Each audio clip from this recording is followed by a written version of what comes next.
A'udzubillahi minasyaitonirrajim. Bismillahirrahmanirrahim. Alhamdulillahirabbil alamin wassalatu wassalamu ala asyrafil anbiya'i wal mursalin wa ala alihi wa sahbihi ajma'in. Subhanaka la 'ilma lana illa ma 'allamtana innaka antal alimul hakim. Allahumma rabbi shrah li sadri wa yassir li amri wa halul 'uqdatam min lisani yafqahu qawli. Jadi kemarin kita dah masuk ke usul tafsir yang ketiga. Yang ni dua usul tafsir sudah kita bahaskan. Itu yang usul yang pertama, tafsir Al-Quran dengan Al-Quran. Yang kedua, tafsir Al-Quran dengan hadis yang sahih. Dan yang ketiga, tafsir Al-Quran dengan asar sahabat. Jadi sepatutnya hari ini tajuk kita adalah tafsir Al-Quran dengan asar sahabat, ataupun juga dikategorikan sebagai tafsir ma'thur, tafsir yang ada asar dia, yang ada sumber otentik yang sampai kepada generasi sahabat ataupun kepada Rasulullah SAW sendiri. Jadi sebenarnya tahun-tahun yang lepas anda dah buat dalam bentuk PowerPoint, dalam bentuk slide gini ni. Cuma awal-awal dia kena buat balik ya. Jadi ada pandangan juga lah daripada peserta kita, daripada Tuan Haji, untuk kita buat dalam bentuk poin-poin yang ringkas untuk kita kongsikan sebagai fokus kepada kelas lah, nota suku kan. Nota suku ni kita boleh tengok ni, dan boleh juga sebagai poin-poin yang boleh kita imbas sekali lalu pada pandangan kita yang boleh ni. Cuma pada peringkat pembangunan lagi baru Ustaz nak buat cuma dah buat sikit-sikit, tak apalah. Hari ni kita masuk ke usul ketiga, tafsir Al-Quran bi athar sahabah. Cuma sebelum kita masuk ke usul yang ketiga, suka anda nak perbetulkan sedikit fakta semalam yang anda sebut bahawa ayat tentang perempuan-perempuan yang diharamkan untuk kita kahwin ni kan, hurmat alaikum ummahatukum wa banatukum wa akhawatukum wa ammatukum dan seterusnya. Anda ada sebut semalam bahawa itulah kita kata kategori-kategori perempuan yang tidak boleh dikahwini, dengan maksud anda bahawa sudah lengkap sempurnanya. Padahal ada lagi sebenarnya iaitu ibu saudara kepada isteri. Tak ada dalam ayat tu. Ada ibu saudara kamu kan, hurmat alaikum ummahatukum wa banatukum wa akhawatukum wa ammatukum wa khalatukum. Itu merujuk kepada suami. Merujuk kepada suami. Dan dalam ayat tersebut tidak ada haramnya mengahwini ibu saudara isteri, ataupun ketika isteri, maksudnya kamu bermadu antara isteri dengan ibu saudara dia, ataupun mak saudara dengan anak saudara lah. Ini tidak disebut di dalam ayat ini, tetapi dalam hadis ada disebut. Maksudnya ia juga diharamkan. Kalau ada Quran, aw antajmu bainal ukhtain. Ini dalam hadis ada larangan bahawa wa antajma', bahawa kamu nikah sekali di antara isteri kamu dengan mak saudara ataupun mak saudara. Mak saudara ni ada dua lah dalam bahasa Arab, ammah dan khalah. Mak saudara sebelah ayah dan mak saudara sebelah mak. Okey. Jadi hak ni tak termasuk tak ada dalam ni, tapi ada disebut di dalam hadis. Jadi maksudnya ada satu kategori yang tidak disebut dalam Al-Quran tetapi ditafsirkan oleh hadis. Iaitu Nabi kata la tajma' baina imra'atin wa ammiha wa ammatiha ataupun wa khalatiha. Jangan kamu gabungkan, jangan kamu letakkan, jangan kamu madukan antara seorang isteri, seorang wanita ataupun isteri lah, dengan ibu saudaranya, sama ada sebelah lelaki ataupun sebelah sebelum mak dia ataupun sebelum ayah dia. Ya. Sebab Nabi kata in fa'altum qata'tum arhamakum. Kalau kamu lakukan juga kamu boleh menyebabkan terputusnya silaturahim. Sebab ialah madu ni kan. Madu ni dia jarang yang boleh duduk molek. Jadi kalau kita gabungkan, kalau kita madukan antara anak beranak, dia boleh jadi bala lah. Tak? Wa antajma'u bainal ukhtain, itu antara dua beradik. Jadi ini ayat ini tak ada tu. Tapi dalam hadis ada. Dalam hadis ada, ya. La tajma' baina imra'atin wa ammatiha ataupun khalatiha. Okey. Jadi pentingnya juga hadis. Kita tengok dia mentafsirkan Al-Quran. Tapi ke mana-mana pun kenapa Al-Quran tersebut? Kenapa Al-Quran tidak memasukkan mak saudara sini? Walhal kita kata ia juga haram. Adakah Quran tertinggal? Mungkinlah kalau kita tengok daripada satu sudut. Kalau orang nak tengok sudut kekurangan Al-Quran, ini kuranglah Quran ni kan. Tak sebut sepatutnya dia kenapa ditinggalkan. Tak panjang pun ayat dia. Ada sikit je. Sekarang ayat tu panjang, boleh masuk sikit, kenapa ditinggalkan? Sebenarnya kalau perhati juga seni Quran ni Quran dan juga tafsiran hadis kepada ataupun larangan hadis tentang jangan kahwin ni mak saudara dengan anak saudara sekaligus. Sebenarnya sudah ada dalam Al-Quran sendiri. Ayat tu sendiri sebenarnya. Tak? Contohnya kita kata ummahatun nisaikum wa ummahatun nisaikum ada.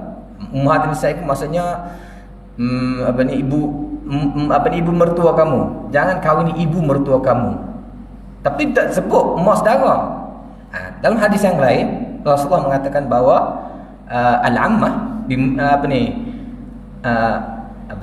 al-khalah bimanzilatil mak saudara sebelah ibu saudara, ibu saudara sebelah ibu adalah bimanzilatil dia setara sama dengan ibu kamu. Jadi ummahatukum sudah termasuk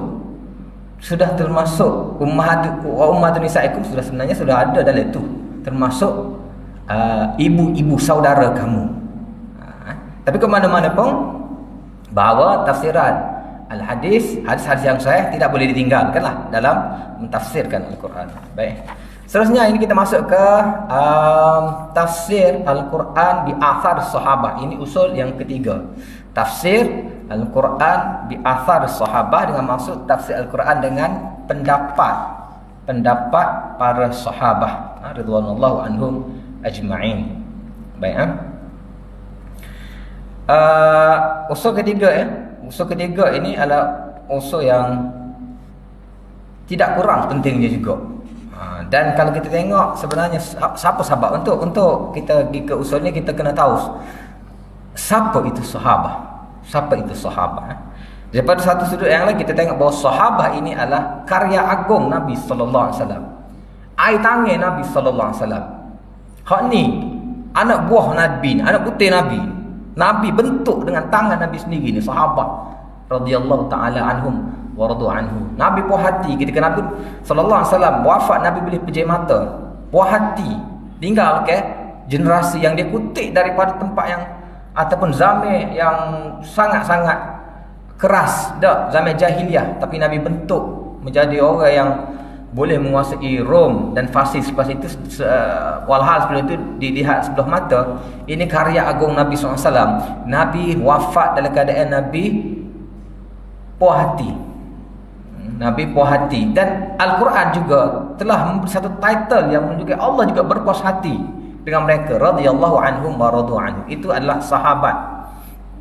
Orang yang ambil direct dengan Nabi, orang dibentuk oleh tangan Nabi sallallahu alaihi wasallam. Dan kena ingat juga sahabat juga adalah benteng terakhir untuk orang nak memusnahkan Islam. Kita kena tahu kedudukan para sahabat.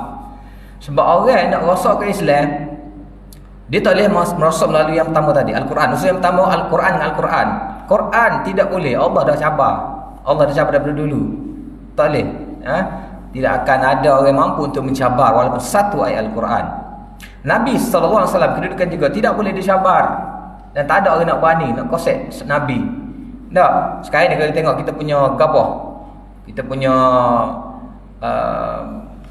kecemburuan kita ataupun rasa sayang kita pada Nabi SAW, berlaku orang nak hina Nabi ke, walaupun mungkin dengan kata-kata yang kecil pun kita boleh bangkit kan.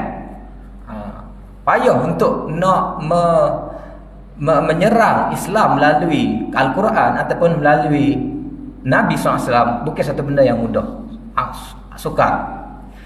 Dan benteng yang mudah, yang mereka rasa mudah untuk merosakkan Islam melalui sahabat lah. Melalui sahabat. Banyak kritikan-kritikan yang dilemparkan kepada sahabat. Asalnya mula-mula melalui sahabat-sahabat yang kecil, sahabat-sahabat yang tidak utama. Tapi lama-kelamaan bila diterima bahawa sahabat-sahabat besar juga terheret sama dalam fitnah. Kita nak musuh untuk merebahkan tugu Islam melalui sahabat. Jadi sahabat ada satu institusi yang perlu sangat kita faham dan kita jaga. Kita tak boleh tengok sebelah mata. Jangan kita anggap bahawa kita hanya sayang Allah dan sayang Rasul. Sayang Allah, sayang Rasul saja, tidak pada sahabat. Sebenarnya kalau kita tidak sayang pada sahabat, kita juga sebenarnya tak sayang pada Rasul. Dan memang terbukti bahawa musuh cuba untuk merosakkan Islam melalui pintu sahabat. Walaupun mula mungkin kita pakai awal bukan semua sahabat, tapi lama-lama semua sahabat. Sebab semua berkait sebenarnya, semua berkait.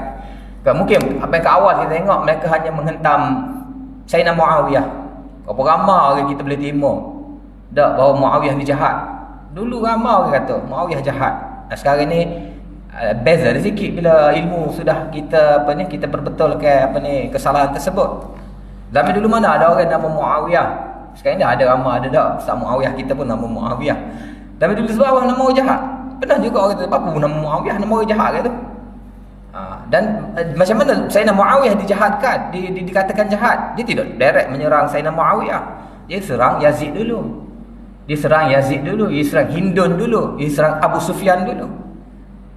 Untuk mengheret Sayyidina Muawiyah. Dan apabila pujah berjaya Sayyidina Muawiyah diheret sama, tidak Sayyidina Muawiyah saja, dia geret kepada Sayyidina Umar, kepada Sayyidina Abu Bakar, kepada Aisyah dan Hafsah dan seterusnya. Sahabatlah kepada Nabi sendiri SAW. Jadi sahabat adalah satu benteng yang wajib kita pertahankan. Okey, jadi yang ketiga, tafsir Al-Quran di athar sahabah. Tafsir Quran dengan pendapat sahabat ini juga adalah satu usul yang sangat besar, bahawa kita kena tengok juga tafsiran ini melalui pintu sahabat juga. Apabila kita tidak temuinya di dalam Al-Quran ataupun dalam Al-Hadis, kena tengok sahabat, kena tengok para sahabat. Baik, kenapa ataupun khusus ini dikata khususnya Abdullah bin Mas'ud dan Abdullah bin Abbas. Ini Ibnu Mas'ud dan Ibnu Abbas. Dua orang ni khusus. Dah dua orang saja ke? Tak ramai juga. Tapi secara khususnya bukan semua. Sebab kalau kita tengok dari sudut mana-mana pun lah, hadis ke, tafsir ke, sahabat ni ramai. Bukan semua sahabat yang alim. Bukan semua sahabat menjadi guru. Bukan semua sahabat mentafsir. Tak. Malah sahabat-sahabat lain tak berani.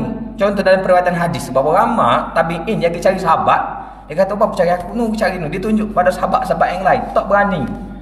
Mereka takut, sangat-sangat takut untuk mengungkapkan ataupun menyebut kata-kata Rasulullah SAW. Sebab Rasulullah SAW pun ada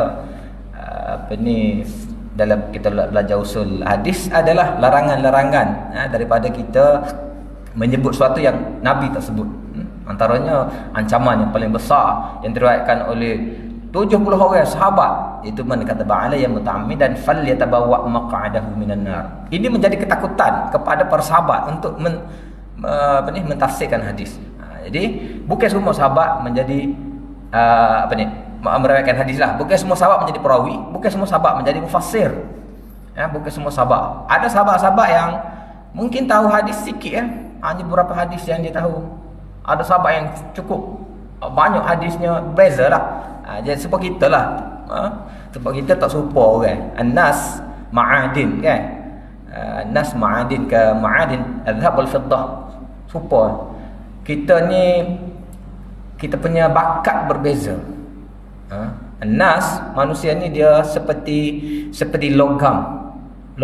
Ada logam yang mahal, ada logam yang murah, ada logam yang kualiti. Jadi serupa. Sahabat pun gitu juga. Jadi dari segi pentafsiran,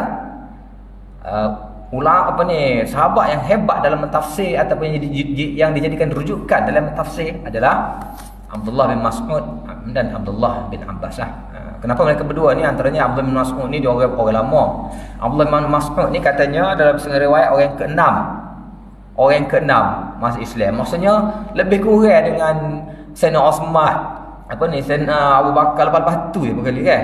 Sebab orang paling awal daripada sampai Mekah lagi lah. Kalau orang yang kena, lepas tu dia duduk dengan Nabi, dia berkhidmat dengan Nabi SAW.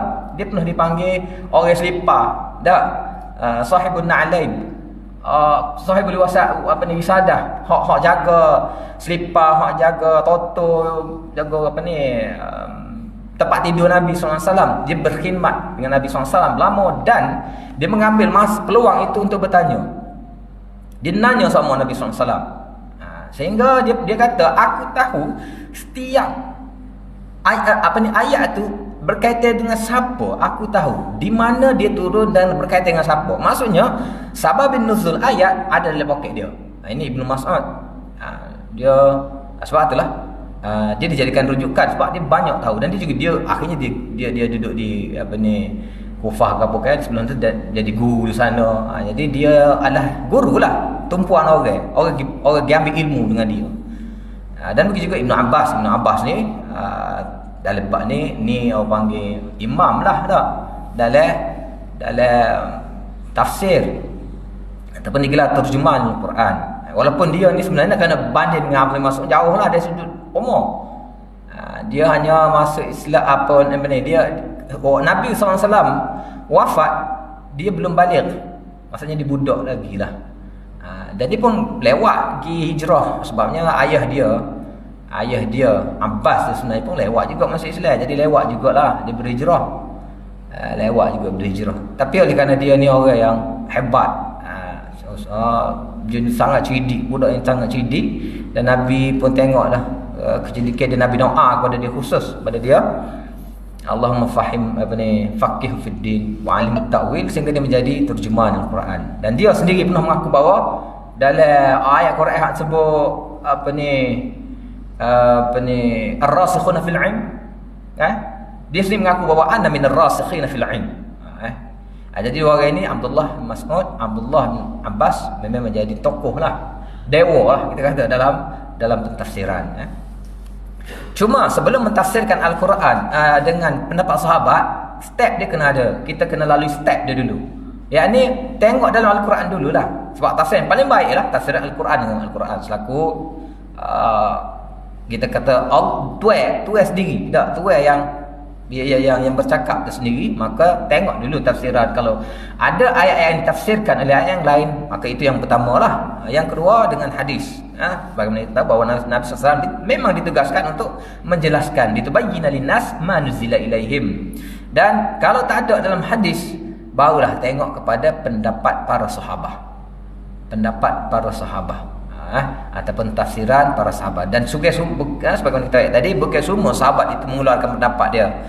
Bukan semua sahabat tu ada dia punya madrasah, ada dia punya aliran ataupun anak-anak murid dia, bukan. Orang-orang tertentu saja di kalangan sahabat. Kalau ke dalam hadis, perawi-perawinya kita tengok dalam 8 orang 10 orang tu yang banyak hadis, kan bukan semua orang pun. Jadi pentafsir ni pun sama jugalah. Asar sahabat digunakan pakai dalam tafsir Al-Quran adalah kerana kenapa asar sahabat kita pakai atau menduduki tempat yang tinggi juga dalam pentafsiran Al-Quran selepas Al-Hadis. Maknanya selepas Rasulullah SAW, manusia ataupun generasi yang pertama mentafsirkan Al-Quran adalah sahabat lah. Kenapa kita letak dia tinggi? Kenapa kita letak tinggi dia sebagai pegangan dalam menafsirkan Al-Quran? Yang pertama, sebab bahasa mereka, bahasa ibunda mereka, bahasa mereka adalah bahasa Al-Quran. Dan zaman turunnya Al-Quran pada zaman mereka merujuk kepada kemuncak ketinggian bahasa tersebut adalah pada zaman mereka. Mereka hidup di zaman bahasa Arab tengah kemuncak. Kemuncak bahasa Arab adalah pada zaman Nabi sallallahu alaihi wasallam. Sangat tinggi bahasa Arab. Bukan setakat Al-Quran ni tinggi, kita tengok Quran hadis tinggi lah kita kata kan. Syair-syair Arab pada masa itu pun sampai sekarang ni orang masih kaji dan orang letak sebagai sumber tertinggi dalam ketinggian bahasa. Contohnya As-Sab'ul Mu'allaqat, 7 syair yang digantung di apa ni kita kata di kelambu Kaabah adalah kata-kata yang sangat tinggi seni dia. Sama ada seni luah, tata bahasa ke, ataupun seni lain, seni bayan ke, seni tasbih ke, sangat-sangat tinggi. Dan ketinggian itu sebab tu Al-Quran tu sebagai mukjizat lawa itu sebab masa tu dia tengah tinggi. Masa tu bahasa dia tengah tinggi. Turun ada lagi lebih tinggi. Bukan setakat lebih tinggi, lebih jauh lebih hebat meninggalkan mereka. Sebab itulah Al-Quran dipanggil mukjizat. Dan sekarang ni kalau kita baca hadis, kita baca kalau hadis kata-kata Rasulullah lah kan, kata Rasulullah ni kita kata ialah sebab Rasulullah ni guru kepada Al-Quran. Tingginya Quran tinggi juga bahasa Rasulullah. Sebab tu air bahasa Rasulullah sangat tinggi. Nahu Rasulullah pun sangat tinggi. Dan dikala Nabi sendiri kata ana afsahul Arab, aku adalah Arab yang paling fasih. Memang pun tinggi. Dan kita baca, dengar hadis orang baca, kita bahasa tu kita dengar, kita tak rasa canggung, tak rasa gapo kan.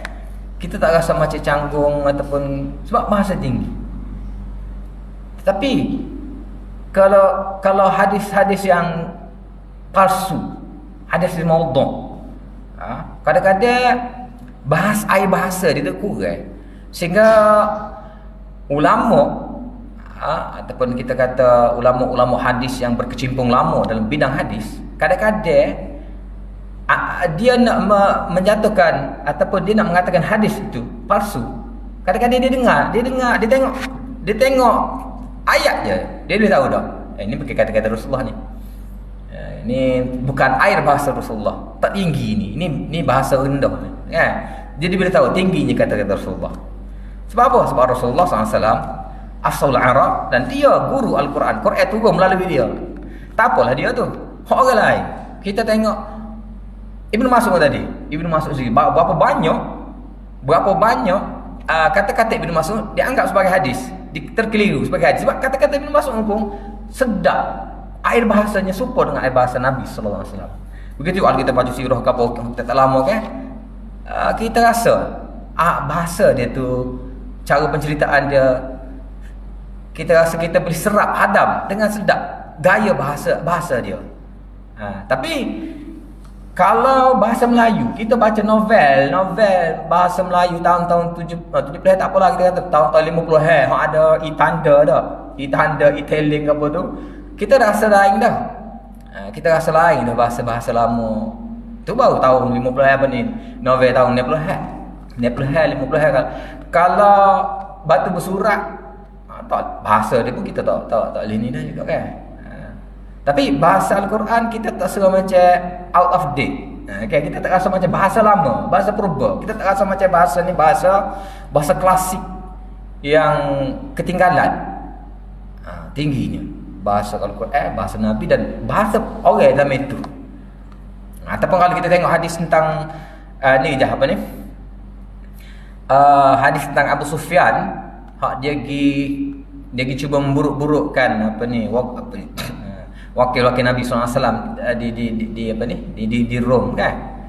Kita tengok dialog di antara Kaisar Rom, Hercules dengan Abu Sufyan. Tengok dalam hadis panjang dalam Bukhari. Cuba tengok bahasa mereka gunakan. Cuba tengok bandingkan dengan cerita-cerita Hercules Hollywood buat. Jauh sangat beza. Kalau kita tengok dialog tu menunjukkan bahawa Hercules orang yang bijak, orang yang cerdik. Memang pun dia orang yang bijak, orang yang cerdik. Siapa Abu Sufyan tak boleh buat apa? Abu Sufyan bukannya bukan orang tak cerdik. Orang cerdik dah tu. Pura syata orang cerdik dah tu. Orang bisa dah petah kata-kata. Tapi tak lagi dengan cerdiknya, hebatnya kata-kata daripada sang kaisar. Dan dia juga menerima sebenarnya dalam hadis kan. Sebab ada keliru, ada kata dia Islam kata, tapi naknya dia terima. Dia terima Nabi itu adalah Rasulullah. Sebab apa? Sebab dia orang berilmu. Dialog dia apa kita terpati orang yang berilmu. Tapi kalau kita tengok cerita Hollywood ataupun cerita-cerita ni tentang Hercules, dia gambarkan bukannya orang cerdik, orang gagah. Orang yang gagah, Atlas tu boleh akak. Ada cerita-cerita yang mengarut gitu kan, jauhnya. Jadi kenapa sahabat ini kita letak dia sebagai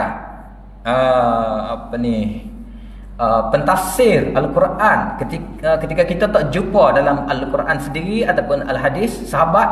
Pertama, sahabat itu bahasa dia adalah bahasa Al-Quran juga. Dia duduk zaman kemuncak dia. Dan bahasa ni sangat tinggi. Kita ada usul, bahasa ni akan ada usul dia. Usul sebab Quran ni memang dengan bahasa. Kalau fail memahami bahasa, tak boleh tafsir Al-Quran. Kalau fail tentang grammar ataupun basic grammar, apa lagi ilmu-ilmu balarah ke apa, memang kita tak boleh tafsir Al-Quran ataupun tak boleh berpegang dengan orang yang tak faham dengan usul ni. Baik, yang kedua, mereka mengetahui dan memahami asbabun nuzul. Sama macam Ibnu Mas'ud tadi. Dia kata aku tahu setiap orang yang ayat Quran itu tentang dia dan di mana ayat itu turun. Tanya Nabi SAW. Dia faham sangat asbabun nuzul tu, dia faham sangat. Kan? Jadi dia tahu ayat tu sebenar untuk apa. Walaupun sebenarnya asbabun nuzul ni dia bukanlah sebagai usul utama dalam kita memahami Al-Quran. Kan? Nanti kita masuk bab dia lah. Baik, yang ketiga, mereka mempelajari makna-makna Al-Quran dengan Rasulullah SAW sendiri. Jadi mereka belajar direct dengan Nabi. Apa yang tak faham mereka tanya dengan Nabi SAW. Ada bahasa-bahasa yang kadang-kadang mereka tak tahu, Nabi lebih tahu. Okay? Ada Nabi menceritakan contoh sikin, Abu Hurairah tak pernah tahu apa perkataan sikin, sebenarnya dipanggil lain. Ataupun ada istilah-istilah yang mungkin sahabat tak tahu. Khurafat, Aisyah tak tahu. Rasulullah tanya, tahu tak apa khurafat tu? Rasulullah wayak. Jadi mereka adalah generasi yang direct menerima ajaran daripada Nabi SAW, mengetahui makna-makna Al-Quran daripada Nabi SAW. Mereka lebih mengetahui. Generasi yang lebih mengetahui Al-Quran lah sahabat lah. Yang keempat, mereka sangat cermat dalam mentafsir Al-Quran.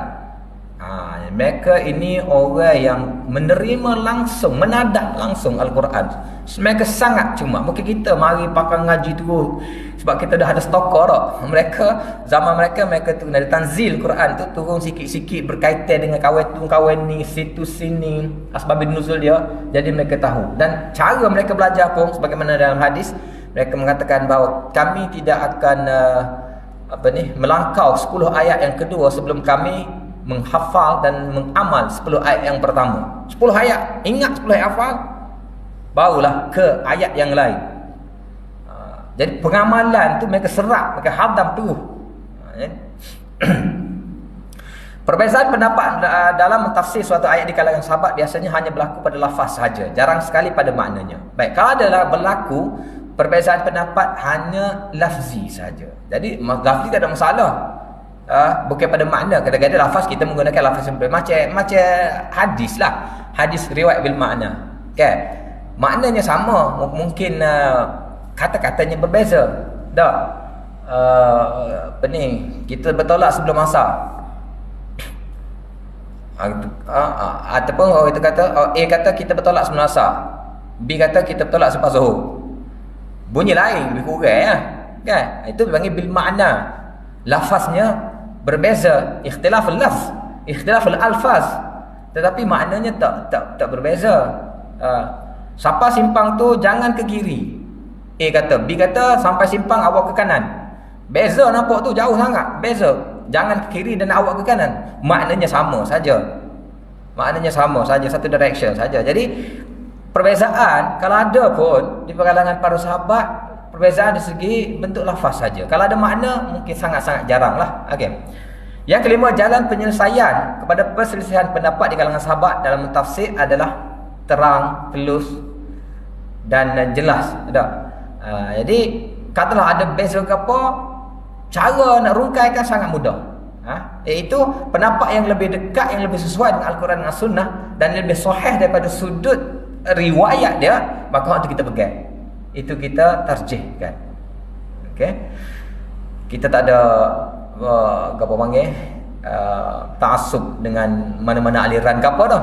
Sampai sahabat ni kan kita pandang dia satu-satu ni. Kalau zaman-zaman sekarang ni mungkinlah tu pegang dengan aliran tu, ni aliran ni guru. Jadi payah sikit. Payah nak mengalah lah. Ada. Okay. Yang keenam, ijma' mereka merupakan hujjah dalam syariat. Kalau ijma' sahabat ini merupakan hujjah. Ijma' ni satu benda yang sangat kuat. Setengah ulama kata lebih kuat daripada hadis. Sebab apa? Sebab ijma' ni benda yang kita tak boleh langgar. Bila berlaku ijma', satu benda yang tidak boleh dilanggar. Kemak ijma' ni. Okey. Dan ijma' tu ijma' mana? Ijma' sahabah itu sudah menjadi apa panggil? Sudah menjadi ijma' pula. Sudah menjadi sepakat bahawa ijma' yang tidak ada khilaf adalah ijma' sahabat. Bukan ijma' generasi yang lain. Sebab ijma' ni pun ada yang menolak ijma'. Ada yang mengatakan ijma' ni satu benda yang boleh kita terima kok. Sebab siapa yang bertanggungjawab untuk mengumpulkan ijma' tersebut? Kita kata okey, ni ijma' kita kata. Baik, macam mana kita tahu itu ijma'? Kita kata sebab tidak ada bangkangan. Tidak ada bangkangan mungkin sebab orang tak tahu. Ataupun mungkin sebab ulama-ulama mutabasir aja mungkin tengah-tengah mengkaji ni. Dia bukan terima pun. Cubalah kita kata dalam satu kelas dah. Dalam satu kelas kita kata okey, siapa siapa setuju angkat tangan. Okey, siapa setuju angkat tangan. Jadi ataupun kita kata okey, siapa setuju angkat. Jadi semua angkat tangan. Ataupun kita kata kalau tak setuju jangan angkat tangan. Nak kalau ada ijma' sukuti, dia panggil ijma' sukuti. Jadi ada tak angkat tangan, ada angkat tangan. Kita tak boleh nak nilai angkat tangan dengan tak angkat tangan tu. Sebab apa? Sebab mungkin ada separuh yang mungkin dia hanya ikut-ikut, ataupun dia tak tahu sangat, ataupun dia tak dengar ke apa permasalahan. Jadi dia tak angkat tangan sebab dia tak boleh nak rayak lagi. Mungkin dia tak faham. Jadi ada juga khilaf di antara penerimaan ijma'. Tetapi kalau ijma' itu ijma' sahabah, tak ada khilaf, semua orang terima. Sebab itulah kata-kata sahabat, pendapat sahabat adalah menjadi rujukan. Dan sebagaimana kita lihat sebenarnya bukan semua sahabat pun. Sahabat-sahabat terpilih, sahabat-sahabat yang sangat alim. Antara tokoh-tokoh penafsir Al-Quran yang terkenal di kalangan sahabat, 10 orang. Pertama Sayyidina Abu Bakar As-Siddiq, Sayyidina Umar, Sayyidina Osman, Sayyidina Ali, Sayyidina Abdullah bin Mas'ud. Ni mulazamah dengan Nabi ni. Ni orang awalin, as-sabiqin al-awwalin ya. Orang mulazamah lama dengan Nabi SAW ni. Orang tahu belakang. Kan? Nak Sayyidina Umar tu yang yalah kita tahu cerita sirah mereka ni. Lepas Abdullah bin Abbas, Sayyidina Ubay bin Ka'ab, Zaid bin Thabit, Abu Musa al-Asy'ari dan Abdullah bin Zubair. Ini adalah tokoh-tokoh mufassir di kalangan para sahabat. Okey. Cuma timbullah juga soalan dalam bab hadis ke ataupun bab kita tak dengar sangat Sayyidina Abu Bakar. Kita kata bukankah Sayyidina Abu Bakar ni orang yang mula-mula dengan Nabi SAW, dan dia wafat selepas wafatnya Nabi. Dia tak pernah tinggalkan Nabi. Dia adalah sahabat Nabi dalam hijrah pun dia, maksudnya dia tak pernah tinggal Nabi. Zaman Mekah, zaman Madinah sehari pun tak jadi dengan Nabi SAW. Dan dia juga adalah mertua kepada Nabi SAW. Macam mana tak ada lah mana dia punya riwayat tak ada ni. Kan? Kita baca hadis kat An Abi Hurairah radhiyallahu. Abi Hurairah ada semua-semua dengar. Tapi tak dengar pun. Adalah sikit-sikit An Abi Bakrin Siddiq, adalah jari-jari, ataupun Umar sendiri. An Umar bin Khattab adalah, tapi tak sebanyak sahabat-sahabat yang inilah Abu Hurairah, Abdullah bin Umar bin Al-As, ataupun sahabat-sahabat yang lain. Jadi ada juga simbol persoalan. Sayyidina Ali. Tu Syiah tak puas hati, dia kata Sayyidina Ali ni macam mana ni orang duduk sekali dengan Nabi daripada kecil, duduk sekali dengan Nabi dan jadi menantu Nabi. Jarang sangat kita dengar Ali bin Abi Talib. Lepas tu ada pula usul oleh orang sunnah mengatakan bahawa bila kita dengar hadis ya Ali, maka ada beberapa je yang sahih, yang lain tak sahih belaka dia kata. Jadi bagaimana ni? Jadi ada juga kan kita dengar orang-orang yang tak puas hati. Jadi kita kena tahu sebenarnya kenapa mereka ini tidak banyak hadisnya. Bukan tidak banyak hadisnya, tapi zaman penriwayatan bukan pada zaman mereka. Zaman penriwayatan, zaman mencari hadis oleh para tabi'in berlaku bila? Zaman pencarian, sebab pencatat hadis, pengumpul hadis, orang yang merindui Rasulullah SAW ialah zaman tabi'in. Zaman yang dah lama dah, lepas dengan Nabi. Dia tak ada dengan Nabi, dia ada dengan orang-orang. Sebab tu mereka usaha untuk mencari sahabat-sahabat yang masih meninggal. Yang masih tinggal. Jadi cari situ cari sini untuk kumpulkan hadis. Zaman itu tak ada dah orang lama ni. Nak Abu Bakar 2 tahun je dah lepas Nabi SAW wafat, dia 2 tahun saja, dan 2 tahun dia diisi dengan satu kesibukan yang ataupun tugas yang sangat ketat. Dia ambil tampuk pemerintahan ataupun khilafah tu, terus dia buat kerja dengan satu tugas yang kalau bukan dia, boleh kita kata psikologinya hancur dah Islam, hancur Madinah.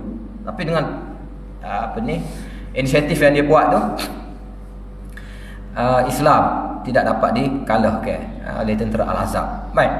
Jadi memang zaman dia tu bukan zaman penriwayatan hadis, pencarian hadis oleh para pencatat hadis. Dan hadis pun kita sebenarnya kita sebut ni, sahabat kebanyakan dia tunjukkan mana buka kelas ni dak, buka madrasah ni, pergi kat Ibn Abbas lah, pergi kat ni. Jadi sahabat-sahabat juga saling menunjukkan, memberi suruh cari sahabat-sahabat perawi ni yang dia punya apa panggil hijrah dia, ataupun hijrah lah, dia punya profession dia adalah perawi. Okey. Jadi di kalangan mufassir ni 10 orang sahabat, sahabat yang kita tahu hak orang itu mulazamah dengan Nabi, dan bukan setakat mulazamah, orang yang cerdik belaka ni, orang yang bangsawan ni daripada keluarga ada Abdullah bin Abbas, walaupun kecil tapi dia orang yang ni cerdik, hebat dia, pemikiran dia daripada kecil lagi. Dan Nabi SAW doa khusus dia. Ubay bin Ka'ab ni pula orang yang orang alim masa lagi kan. Zaid bin Sabit ni pun gitu juga duduk dengan Nabi SAW, anak Nabi lah kan ni. Pernah panggil Zaid bin Muhammad kan, pernah panggil Zaid bin bukan itu Zaid bin Harithah. Ini Zaid bin Sabit. Zaid bin Sabit ni dia orang samping Nabi SAW juga. Orang samping Nabi SAW juga. Itu dia pensyair. Jadi orang yang syair juga orang yang jiwanya halus dan juga orang yang cerdik juga belaka ni. Jadi bukan semua sahabat. Ada sahabat yang kita kenal perai sama, nama apa?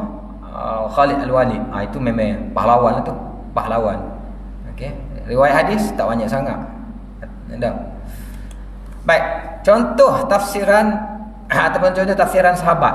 Contoh tafsiran sahabat. Yang pertama, tafsiran Ibnu Mas'ud terhadap rangkaian kata lahwal hadis. Lahwal hadis dalam ayat 6 surah Luqman. Untuk menguatkan pendapat beliau, sebanyak 3 kali diulangi kata-katanya itu. Wallahi ataupun huwa wallahi al-ghina. Huwa wallahi al-ghina. Huwa wallahi al-ghina. Dia nak kemah, dia nak ayat betul. Ni taukid dia ni. Huwa wallahi tu dah ada wallahi lagi, ada huwa depan tu lagi, dah kemah dah segi bahasa kan. Lepas tu ulai pula, takrir ulai tu nak ayatnya. Dia menekankan bahawa itulah tafsiran sebenar. Tafsiran sebenar kepada lahwal hadis, kepada lahwal hadis.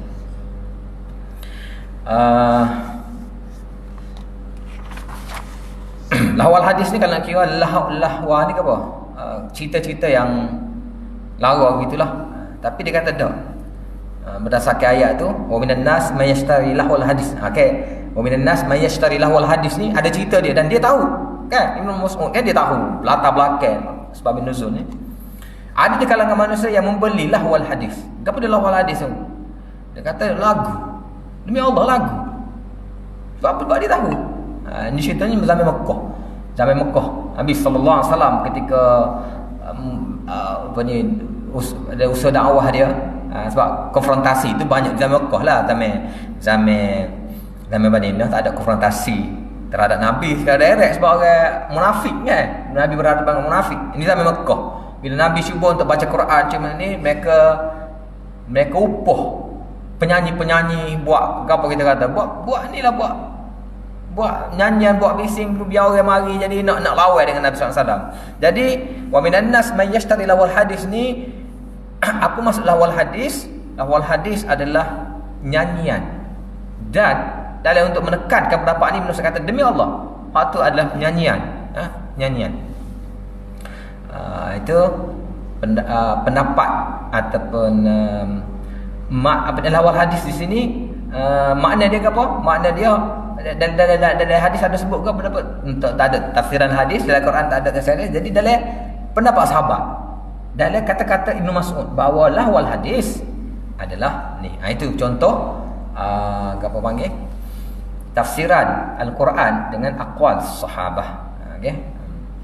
Ataupun contoh lagi kita kata apa ni, aula mastumun nisa, aula mastumun nisa. Okey. Jadi apa ni, ayat tu sebenarnya kalau nak kira, kalau mazhab Imam Syafi'i, ayat yang menunjukkan mubtilat, apa yang membatalkan wuduk kan, membatal wuduk. Antaranya ialah aula mastumun nisa, atau kamu menyentuh isteri. Anisa itu isteri, maksudnya menyentuh isteri itu batal wuduknya. Okey. Tapi di sini sebenarnya tafsiran pada aula atau mastumun nisa ini ada perbezaan antara sahabat. Aula mastumun nisa ini mengikut Ibnu Mas'ud, memang sentuh lah. Tapi mengikut Ibnu Abbas, aula mastumun nisa bukan menyentuh tetapi jima. Itu hanya kata kiasan untuk jima. Aula mastumun nisa. Jadi ini pendapat sahabat tentang tafsiran dia. Jadi apa Ibnu Abbas mengatakan aula mastumun nisa ada sebagai ini, sebab dia kata kalau kita tengok juga daripada satu usul yang lain, usul lughah, bahawa la mastum itu kalau kita belajar dalam saraf, dia ada makna musyarakah. Musyarakah ni ada makna dua pihak. Maksudnya perbuatan itu ada dua pihak. Perbuatan dua pihak dalam bahasa Arab dipanggil musyarakah, dan digunakan atas wazan ni, atas acuan. Acuan ni fa'ala, dah, qatala bermaksud perang. Kenapa qatala kita terjem perang? Sebab qatala maksudnya saling membunuh perang lah kan. Syaraka, berkongsi ni dua pihak. Sepihak orang tahu kongsi mesti dua pihak kan. Syawara berunding ni dua pihak. Satu pihak orang tak panggil berunding kan. Jadi atas wazan musyarakah tersebut, maka la masa ini adalah mengikut Ibn Abbas, ini adalah kiasan kepada jima. Dan begitulah sokongan pendapat dia yang lain, bahawa ayat itu juga tentang berwuduk dan juga mengangkat hadas, tayamum seumpamanya, kategori-kategori membatalkan wuduk. Hak kategori hadas besar. Kan? Sebelum tu hadas kecil, hadas besar, begitu semuanya. Ujak hadukum minal ghaib itu hadas kecil. Jadi hak ni hadas besar. Jadi sebut ada komplit. Dari ayat tu hadas kecil ke hadas besar kau. Ini cara dia. Tak ada air, kita tayamum. Okey. Jadi itu perbezaan pendapat antara sahabat, dan pendapat mereka adalah boleh dipegang. Dia panggil tafsir ma'thur juga. Tafsir ma'thur yang kita boleh pegang lah. Okey. Baik.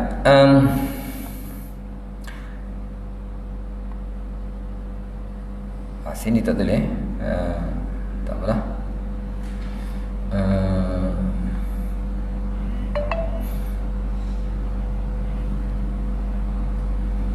Baik, seterusnya yang keempat, tafsir Al-Quran bi atharit tabi'in.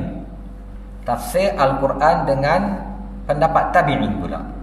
Tadi dengan pendapat sahabat, ini dengan pendapat tabi'in. Tabi'in ni siapa? Tabi'in ni adalah golong anak-anak murid sahabat. Kalau sahabat adalah ai tangan Nabi sallallahu alaihi wasallam, tabi'in adalah ai tangan sahabatlah.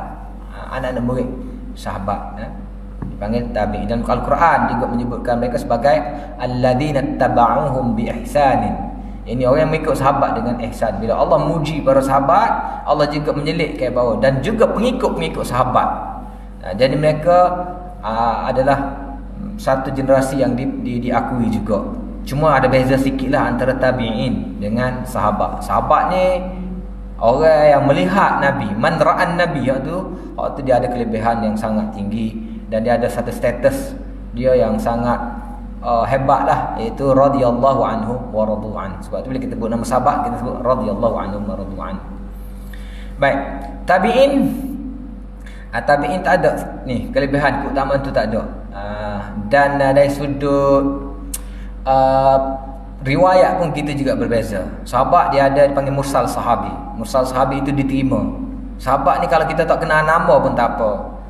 Kalau dalam cerita disebut nama ja'a rajulun, ja'a salah satu rahatin, tak apa, tak kenal nama. Sebab apa? Sebab dia satu status sahabat. Ada satu kaedah, as-sahabah kulluhum udul. Sahabat semua ada adalah dia. Adalah ni hanya ada pada para sahabat. Lepas tu tabi'in tak ada dah. Walaupun mereka juga anak murid sahabat yang tinggi kedudukan mereka, tetapi mereka harus dikenali. Peribadi mereka harus dikenali. Kalau kita tak kenal, tak boleh. Tak ada dalam bentuk tak apa, tak kenal peribadi tersebut, kita boleh skip. Mursal ni maksudnya kita skip. Contohnya kita kata wa Ibn Abbas tadi kan, ya, Ibn Abbas mengatakan bahawa gini-gini, padahal katalah wa Ibn Abbas qala Rasulullah, dia kata Ibn Abbas mengatakan Nabi kata. Sedangkan Ibn Abbas ni tak ada sangat dengan Nabi. Mengikut riwayat ada mengatakan kalau dia dengar direct ada 4 hadis je dia dengar sungguh daripada Nabi SAW. Kalau lain tu dia dengar orang lain. Dia dengar orang lain. Sama juga dengan Abu Hurairah. Abu Hurairah katanya 4 tahun. Ada katanya tak apa, 3 tahun setengah aja. Dia dengan Nabi. Waktu banyak sangat di riwayat tu. Dia kata Nabi kata, dia kata Nabi kata. Dia berlakon dengan Nabi. Dah. Tetapi tak apa. Sebab dia tentu diambil daripada sahabat yang lain. Sama juga. Okay. Tapi tabi'in, mungkinlah kita boleh kata, okey dia boleh dengar, dia dengar sahabat kot. Tak boleh. Walaupun ada kemungkinan juga bahawa dia mengambil tabi'in yang lain, sebab dia duduk zaman tabi'in kan. Sahabat ada lagi kita ramai pun masa zaman dia kita tak pastilah, kena tengok. Sebab saya tabi'in pun tengok latar belakang dia juga. Ada tabi'in yang kibar tabi'in, dia duduk zaman sahabat ramai kan. Ada yang tabi'in yang dia kena seorang sahabat, hanya melihat seorang sahabat pun dia boleh kira tabi'in dah. Sebab itulah tabi'in status dia lain. Kita kena tahu, kita kena kenal peribadi dia. Nanti kena tengok ilmu rijal lah pula. Ilmu rijal. Tetapi mereka juga ada kelebihan dalam ni. Sebab Nabi SAW juga telah menyebut bahawa generasi mereka generasi terpilih jugalah. Khairukum Nabi kata Summaladina yalunahum tu khairul qurun qarni thumma alladhina yalunhum thumma alladhina yalunhum. Jadi tabi'in termasuk juga. Jadi tabi'in ni asar yang usul yang keempat itu tafsir Al-Quran bi atharit tabi'in. Yakni hal ni pun sama jugalah. Sama juga dengan sahabat. Maksudnya step kita mula-mula tengok dulu Quran tu. Tafsir kita nak tafsir. Kalau tak ada dalam Al-Quran, barulah step kedua tengok dalam hadis. Kalau tak ada dalam hadis, tengok sahabat. Kalau tak ada sahabat, barulah kita pergi kepada at-tabi'in. Dan tabi'in pun sama juga dengan sahabat. Bukan semua tabi'in pun. Tabi'in lagi ramai. Dia ada tokoh-tokoh dia. Tokoh-tokoh dia. Contohnya sini tabi'in dalam bab tafsir ni, hak kira muktabar ataupun yang dikira A lah, tak dikira status dia tinggi ataupun kedudukan tinggi dalam penafsiran adalah anak-anak murid Ibnu Abbas seperti Mujahid, Ikrimah, Qatadah, Hasan Basri, Ibnu Sirin dan lain-lain. Dah. Okey, mungkin nak ni kita boleh sambung esoklah. tafsir yang apa ni, yang keempat ni ataupun usul yang keempat, tafsir Al-Quran bi athar tabi'in. InsyaAllah kita akan sambung esok lah insyaAllah. Jadi setakat itulah untuk hari ni.